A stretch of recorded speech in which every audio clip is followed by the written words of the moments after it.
भारत एक बहुभाषिक देश है, तो जो बहुभाषिकता है एक हमारी ताकत की तरह हो सकती है किसी रूप में।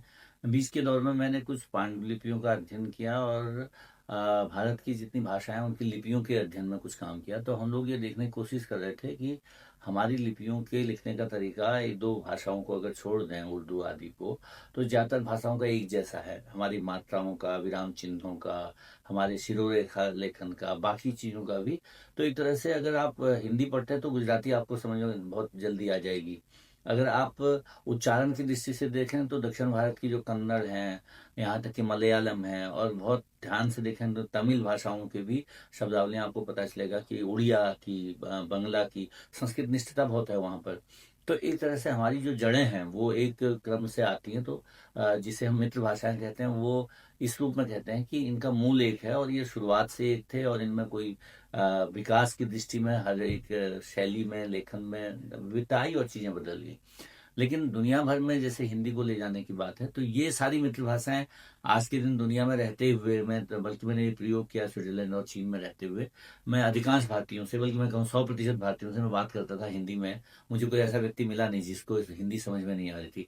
एक दो लोगों ने कहा कि I can't speak in Hindi, तो मैंने कहा आप समझ लें कि हाँ। तो मैंने कहा मैं हिंदी में बोलता हूँ, आप अंग्रेजी में बोलो, हम दोनों का काम चल जाएगा। ऐसे भी होता है। लेकिन मेरा आज का समझना यह है कि जितनी भारतीय भाषाएं हैं वो वास्तव में मित्र भाषाएं हैं। उनमें जो थोड़ा बहुत कभी कभार राजनीतिक सी बातें हो जाती हैं, तो उनको अगर हटा भी दें तो आज के दिन जम्मू कश्मीर से कन्याकुमारी तक या गुजरात से लेके असम तक सारे क्षेत्रों में हिंदी भाषी पहुंचेगा तो बोलेगा, तो कम्युनिकेशन कर पाएगा और अपनी बात समझ पाएगा। तो एक आसानी है।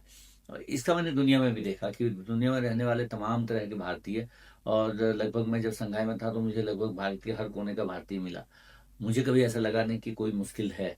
और जब हम कल्चरल वातावरण भी करते थे, सांस्कृतिक बातों को, तो मुझे हमेशा लगा, जैसे भी मैम ने कहा, एंथ्रोपोलॉजी के हिस्से से नृविज्ञान का जो एक बड़ा शास्त्र है, वह मानव विकास की जो एक बड़ी बातचीत है, उसमें हम ये देख रहे हैं कि भाषा एक बड़ा औजार है।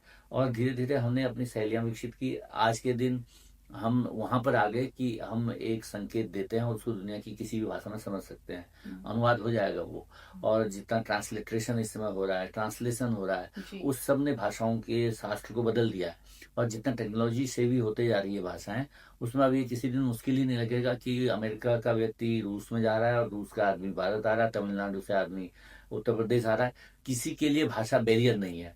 जिसके लिए मुश्किल है उसके लिए अनुवाद की, ट्रांसलेशन की पूरी संभावना हमारे पास है। तो भाषा विकास का जो ये वाला दौर है, खासतौर से पिछले 10 वर्षों का, और मैं सोचता हूँ एआई आने के बाद जो और इसकी संभावनाएं हैं वर्ल्ड वाइड दुनिया में रहते हुए, बहुत आसान है। मैं जब स्विट्जरलैंड में था तो फ्रेंच में मुझे निर्देश आते थे कई बार विश्वविद्यालय के। तो तब हम लोग ये शुरुआत में समझ लेते, वो दौर थोड़ा प्रारंभिक था उस रूप में, 13, 14, 15 वर्ष पहले।